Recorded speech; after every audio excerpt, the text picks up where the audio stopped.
ঢাকা বিশ্ববিদ্যালয়ের শিক্ষার্থীদেরকে প্রপারলি মানব সম্পদে গড়ে তোলার জন্য যা যা প্রয়োজন নতুন বাংলাদেশের নতুন রাজনৈতিক সংস্কৃতিতে সেটা নিয়ে আসার জন্য সর্বাত্মক চেষ্টা থাকবে।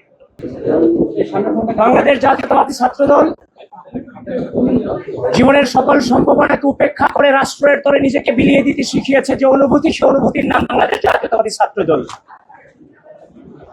সেই ছাত্রদলকে ধারণ করে ক্যাম্পাসে ভর্তি হয়েছে 2016 সাল থেকে এখন পর্যন্ত সকল প্রকার প্রতিকূল পরিস্থিতিকে উপেক্ষা করে অতিক্রম করে আজকের এই জায়গাতে আমরা দাঁড়িয়েছি।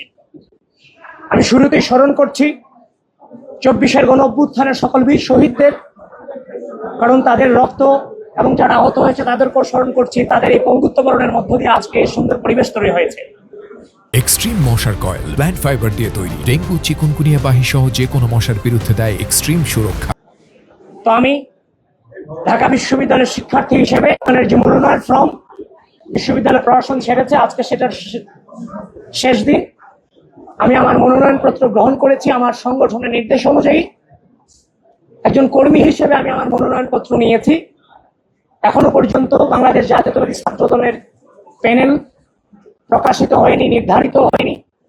বাংলাদেশ জাতীয়তাবাদী ছাত্রদলের কেন্দ্রীয় নেতৃবৃন্দ এবং বাংলাদেশ জাতীয়তাবাদী ছাত্রদলের সাংগঠনিক অভিভাবক জনাব তারেক রহমানের নির্দেশেই খুব দ্রুতই হয়তো আপনারা সে প্যানেল দেখতে পারবেন। সে পর্যন্ত সকলকে অপেক্ষায় থাকার আহ্বান জানিয়ে এবং আপনাদের সকলের দোয়া আছে আমি এটুকুই এখানেই শেষ করছি।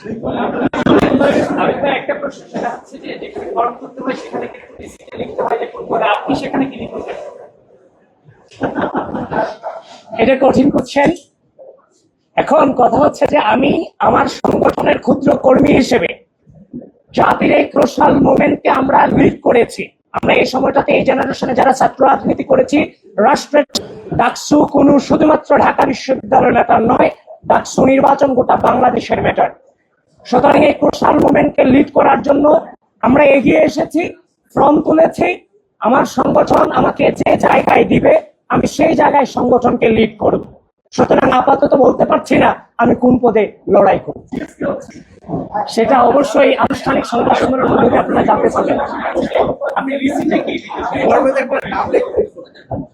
সেটা নিয়ে এখন না বলাটা ভালো হয় আর কি। আমি আপাতত কোনো লিখেছি।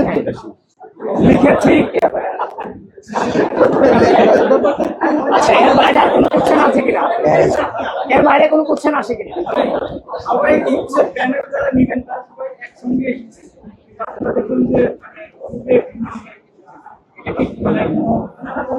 দেখেন, প্রশ্নই আসে না। দেখেন, আমাদের যে ব্যাপারটা সেটা হচ্ছে যে আমরা এখন পর্যন্ত আনুষ্ঠানিকভাবে পূর্ণাঙ্গ প্যানেল কিন্তু আমরা ঘোষণা করিনি, আমার সংগঠন ঘোষণা করেনি। আমার সংগঠন নির্দেশনা দিয়ে দিচ্ছে প্রত্যেকের মতো করে আপনারা যারা নির্বাচন করতে চান আপনারা ফর্ম তোলেন। আপনারা ফর্ম তোলার পরে সে অনুযায়ী আমরা মনোনয়ন প্রদান করব। সুতরাং এখানে তো বিভক্তির প্রশ্নই আসে না, এটা অবান্তর কোশ্চেন।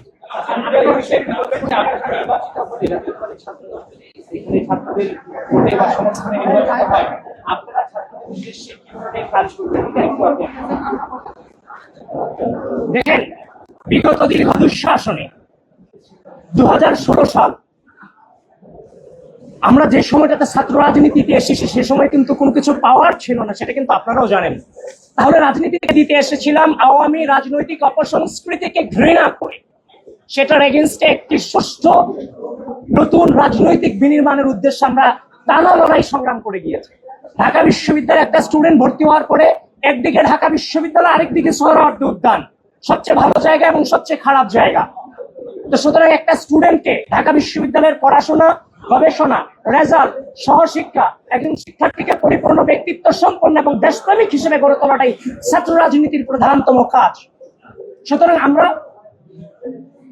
ঢাকা বিশ্ববিদ্যালয়ের শিক্ষার্থীদেরকে প্রপারলি মানব সম্পদে গড়ে তোলার জন্য যা যা প্রয়োজন নতুন বাংলাদেশের নতুন রাজনৈতিক সংস্কৃতিতে সেটা নিয়ে আসার জন্য সর্বাত্মক চেষ্টা থাকবে।